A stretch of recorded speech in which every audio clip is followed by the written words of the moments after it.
Welcome to 2819. I'm Sandra Diemez. And I'm Brian Rohenbacher. And you know what? This is going to be a jam-packed show full of really cool topics. You ready? That's right. I am ready. I'm especially ready because we're back in studio. I know. We have teleprompters. I can look at different cameras. It's awesome. We have our name in the back, finally. Yes. It's been such a blast. Anyway, about the show. Yeah.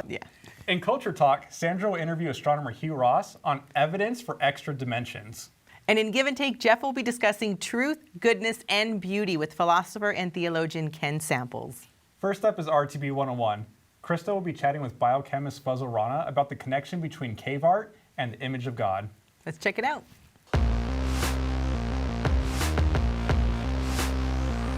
Now it's time for RTB 101, where we discuss practical questions to help equip you to share your faith more effectively. And here today to help me talk about one of my favorite topics, human origins, is Dr. Fazale Rana. Welcome, Fuz. Krista, thanks for having me. Maybe we should start by laying a little bit of a foundation here of what the Bible talks about in terms of human uniqueness. You know, how are humans different than animals? Maybe you can give us a little overview of that. Yeah, well, one of the things that Scripture teaches when it comes to human origins and human nature is that human beings are unique compared to all other of God's creatures. And what makes us unique is a quality that the Bible describes as the image of God.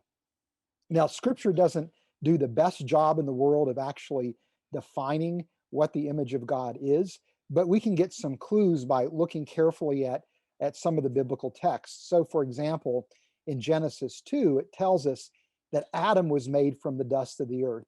Well, so are, according to Genesis 2:19, the birds in the air and the beasts in the field. And so what I take from that is that what makes us unique isn't our physical makeup or our biological makeup, but rather something different, something immaterial. So Genesis 2:7 talks about Adam receiving the divine breath, and the animals don't. And so from that, I think we can glean the idea that the image of God is something that is immaterial, something that is spiritual in nature. And of course, the image of God is a very important concept because we bear God's image as human beings, we're able to enter into a relationship with the Godhead mediated through the work of Christ on the cross. And of course, the image of God is the foundation of Christian ethics. Because every human being bears God's image, every human being has infinite worth and value. That's really helpful. And I think that when we talk about the image of God, I like how you're drawing our attention to the uniqueness of humanity. And that's not to denigrate the animals or any other parts of God's creation, but just to recognize, in the words of Psalm 8, that God has made us to be a little lower than the angels, that we have been created to rule and to reign. Now, I know that one of your ideas, and others have this idea too, that the image of God, one of the ways it's expressed is through artistic expression, symbolic expression, symbolic thought. Maybe we can get into that a little bit and what you see as being a connection between the image of God and those ideas. Yeah, and as we've already mentioned, Scripture doesn't really define very clearly what the image of God is. And so over the centuries, theologians have produced models for essentially defining and describing the image of God. And one of those models we might call the resemblance view. At least this is the terminology used by the Old Testament scholar Jack Collins. And the idea here is that human beings bear God's image, and the image of God are certain qualities and certain capacities that we have as human beings. And one of those capacities is our ability to communicate through language and our ability to engage in rational thought and abstract thinking. And these capacities all flow out of an ability to represent the world with symbols and then to manipulate those symbols in a near infinite number of ways to create alternative scenarios. And so symbolism, you might argue, is a manifestation of the image of God. And you could think of symbolism as reflected in our ability to engage in language, but also our ability to engage in musical expression and artistic expression. And so language and music and art, I believe, are really qualities that flow out of the fact that we are image bearers.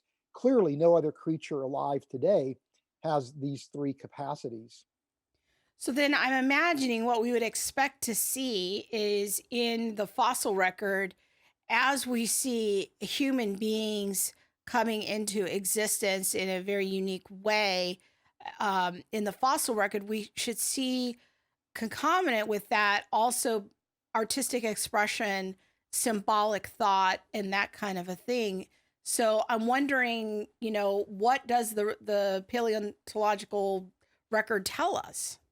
Yeah, and Krista, your point is really a very important point, because from an evolutionary perspective, the view is that human beings really differ only in degree, not kind, from other creatures. And so therefore the expectation would be that hominins like Neanderthals, for example, may have very well possessed the capacity for symbolism as well. And so by looking at the fossil record and the archaeological record, we can really determine whether or not human beings uniquely bear God's image, or whether or not other creatures also bear God's image. And this really is a test to distinguish between a creation model and an evolutionary model. And language is not something that will preserve in the archaeological record, but artistic expression is. And so what we actually see in the archaeological record is that when human beings appear on the scene, we see an explosion of artistic ability that shows up, artistic artifacts that appear that seem to be uniquely correlated with human beings. And so in a broad sense, the archaeological record really does affirm the biblical account of human origins, and is, I think, incompatible with an evolutionary view of human origins. So I'm imagining what we see in that record is some kind of example of maybe cave paintings. I've seen those on some documentaries. Is that the kind of artistic artifacts that we're talking about here? Yes, exactly. We see, cave art, but we also see figurative art as well, statuettes and things like that. But what's interesting is that the oldest cave art that we have discovered actually now is found in Asia, and the oldest dated cave art is from the island of Sulawesi, which is part of of Indonesia, and there are cave paintings there that are older than 45,000 years in age. And this is actually significant because we also see cave art that's about in the 35 to 40,000 year age in Europe, which means that when humans began to migrate around the world, we already had the capacity for artistic expression. And the archaeological record seems to push the appearance of cave art closer and closer to the time when we think human beings first appear in the fossil record. Well, this is really fascinating. I want to encourage our viewers to go check out your blog, Cells Design. You can find that at our website at reasons.org, and check out some of Fuzz's blog posts related to artistic expression and human origins.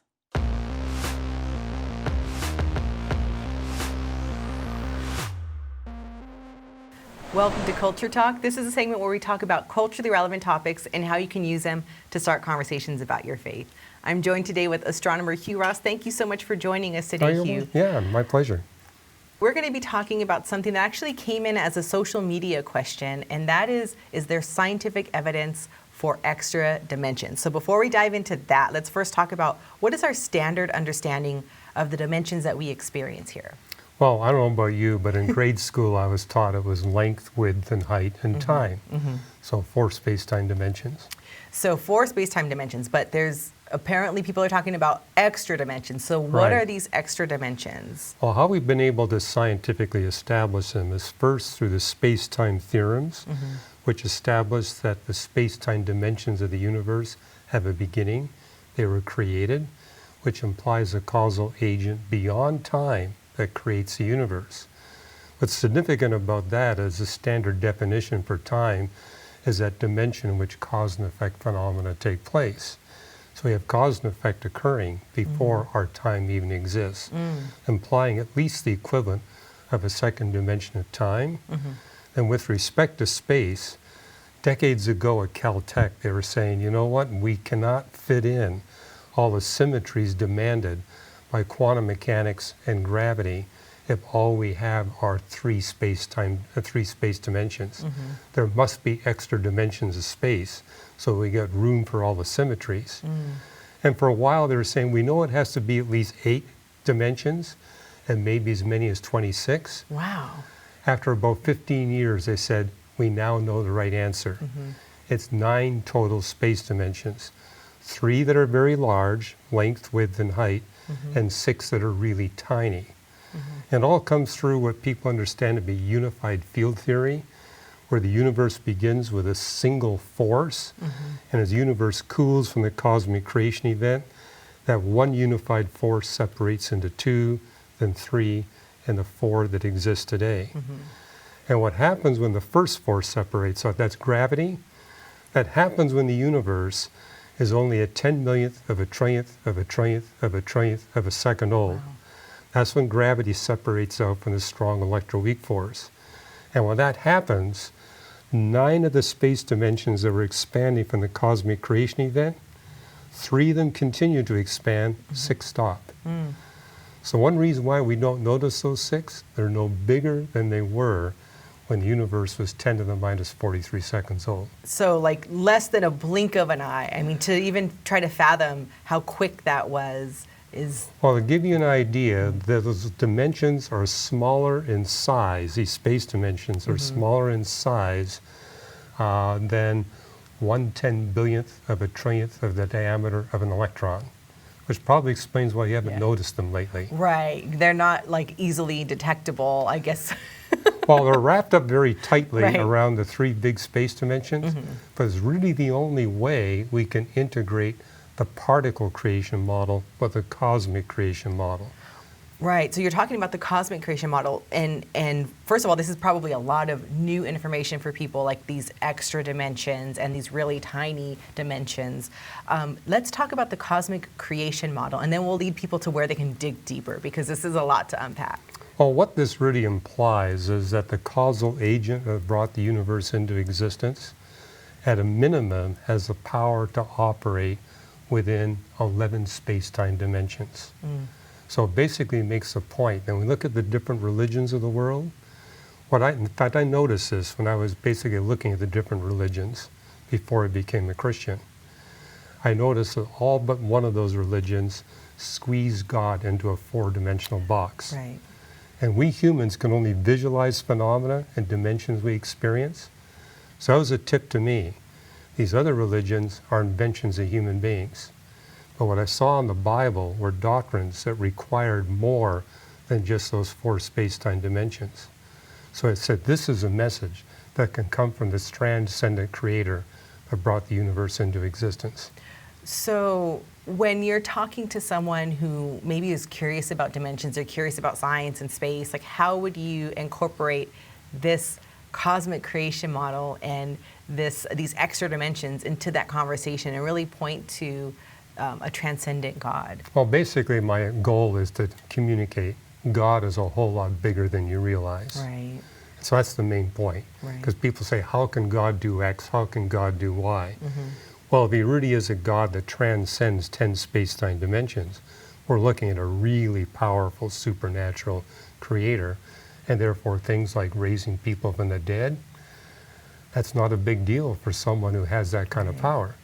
Well, you know, a place that people can go to find more information, I know because I've helped edit this book, is Beyond the Cosmos. Right. And I think it's such a wonderful resource because it not only helps to kind of explain the extent of the cosmos and of the creator, but also some of the common questions like how can God hear all of our prayers? Right. And so when we think about extra dimensionality, that really helps to explain some of those questions. Yeah, God can do a lot if he's moving around, say, in 2 space-time dimensions. Right. And so, yeah, a lot of the theological questions we have find ready answers in a God that transcends the Right. dimensions we experience. Wonderful. Thank you so much for that, Hugh. If you'd like to learn more about this really deep topic, go to reasons.org/Ross and you can find Beyond the Cosmos. You can get a free chapter of this book. I highly recommend it. So make sure you check it out. Again, reasons.org/Ross.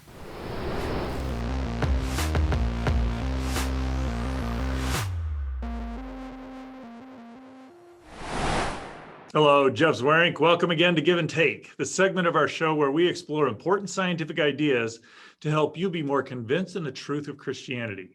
Today, we're joined again by my friend and colleague, Ken Samples, and we're going to be exploring the three transcendentals. Ken, good to have you here today. Hi, Jeff.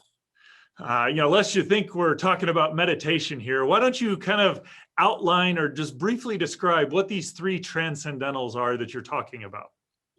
Yeah, these three transcendentals, truth, goodness, and beauty, have in Western civilization been viewed as kind of eternal truths, eternal ideas. They transcend cultures and civilization. They're not physical things like planets and clouds and Volkswagen Beetles. They are principles of and ideas. They kind of give a description of the essence and being of reality. And they go all the way back to the ancient world, and they remain very important to us today, because with truth, goodness, and beauty, we're asking questions like, what is real?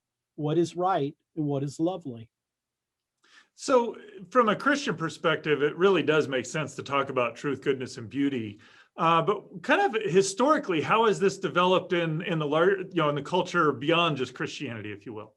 Yeah, this goes back a long way, Jeff. It goes back to the ancient world, the classical world. And by classical, I mean the Greco-Roman world, which would include cities like Athens, and it would include Rome and even Jerusalem, by the way. And the period of time of the classical world would be about 500 BC, so 500 years before Christ, maybe to 500 years after, kind of the Roman Empire period of time. And of course, you have great Greek philosophers, Plato and Aristotle, Socrates. They had the belief, Jeff, that is, these Greek philosophers in the classical world, they believed that the world was made up of truth, goodness, and beauty. And they would correspond that idea to logos and ethos and pathos. Our logos would lead us to the truth, ethos to goodness, and pathos would lead us to the beautiful. And so those were basic ideas found in Platonism, Aristotelianism, Stoicism, which were kind of the philosophies of the time period. So as I'm just listening to you, the idea of truth, that's something objective or transcendental, if you will, that really seems to make sense. Regardless of whether that's fallen on hard times in more modern culture, if you will. But that seems almost counterintuitive to talk about goodness and beauty as being transcendental in that way. Why should we worry about goodness and beauty in that sense? Well, there is a sense, I think, and I think you're alluding to it, that truth is kind of first in terms of priority. I mean, we wouldn't ask what is good and what is lovely if they were untrue. So truth would be the first question that we might raise. But you could also say that whatever is true and whatever is good, that is, whatever is morally right, we find that beautiful. So they kind of play off one another. I might even add this in terms of the beautiful, Jeff. I have friends who are secular. They would never go to church. They're not comfortable with that. But if I invite them to an art museum, they're all over it. People love beauty.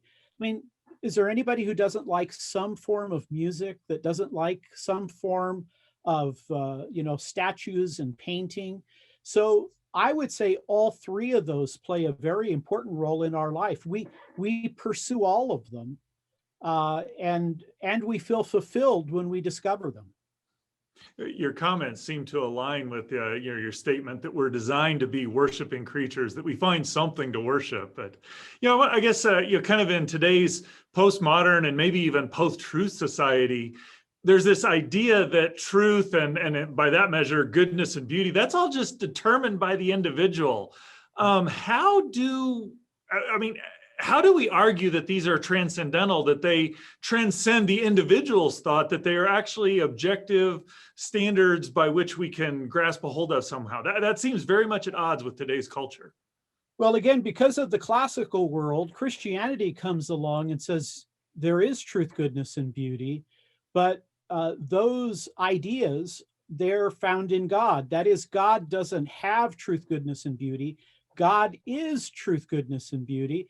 And when he created the world, everything has those qualities within it. So the closer you get to truth, or the closer you get to ethics, or the closer you get to that which is ultimately beautiful, you're on the track with God. You're right. Today, there are people who question truth, who question goodness. You know, it's all in your perspective. It's what you like, what you favor. I think, however, we can never get away from these kinds of things. I mean, even if you said there is no truth, well, you'd say, well, except for one, there is no truth. You can't get away from these kinds of questions. They are things that kind of haunt us. And I don't think we should allow our culture to say, well, everybody has their own truth, their own goodness, and their own beauty. I think we should say, hey, let's dig into this. Let's reason it through. And by the way, Jesus says he himself is the truth. So Christians hold these transcendentals to be very significant in helping people to think about the faith. So as we look at that, again, if I probably went out and surveyed 100 people off the street, I'd find a relatively large fraction, maybe 30, somewhere up to 70%, who would disagree with the idea that truth is, things are objectively true, that or not. Is the fact that so many people disagree that these are transcendental, that they transcend any individual's human thought, that they're universal to all, does that weigh in evidence against them actually being transcendental?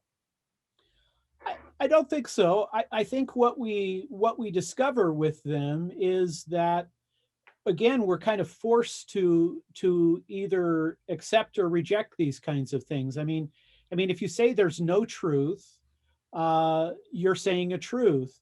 I think when it comes down to things like morality, Christians have a particular approach to morality. But Jeff, I would even throw this into that mix.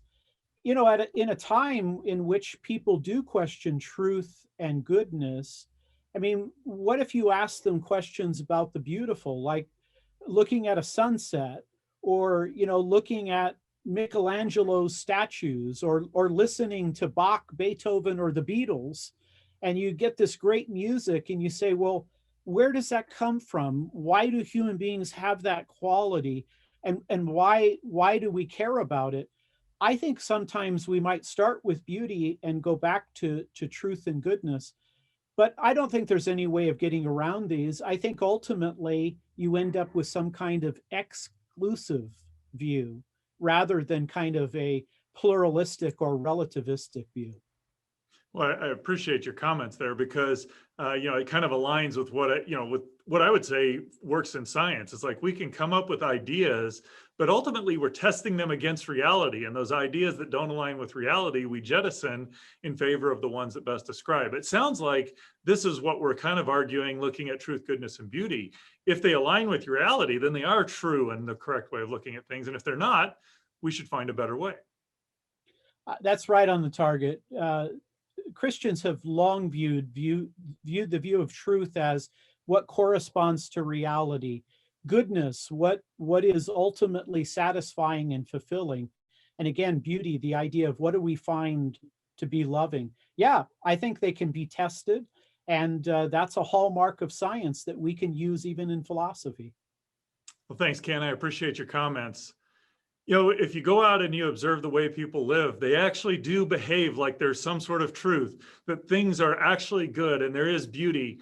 And though they may say that, well, everybody determines that for themselves, when we look at society, it really does look like there are transcendental principles that whether people abide by them or not, they really do seem to be transcendental. I'd encourage you to go to reasons.org. Ken's written a great blog about this. It's called The Three Transcendentals, Truth, Goodness, and Beauty. We'll equip you to be able to use this powerful way of looking at things to show that Christianity really does provide the best explanation for our longing for truth, goodness, and beauty, while explaining why our best efforts always fall short. That does it for us this week on 2819. We hope you enjoyed this episode and that it helped equip you to share your faith with confidence and compassion. And don't forget to subscribe to the show and also find us on Facebook, Twitter, and Instagram. We are at 2819 Show. We'd love to hear from you. And also, you'll get to see some really cool behind-the-scenes footage. So be sure to find us on social media. That's right. Lots of shenanigans happening. Yes. So you'll love it. If you want the audio version of 2819, you can get it on most major podcast services. Just search Reasons to Believe podcast. See you next week. Bye.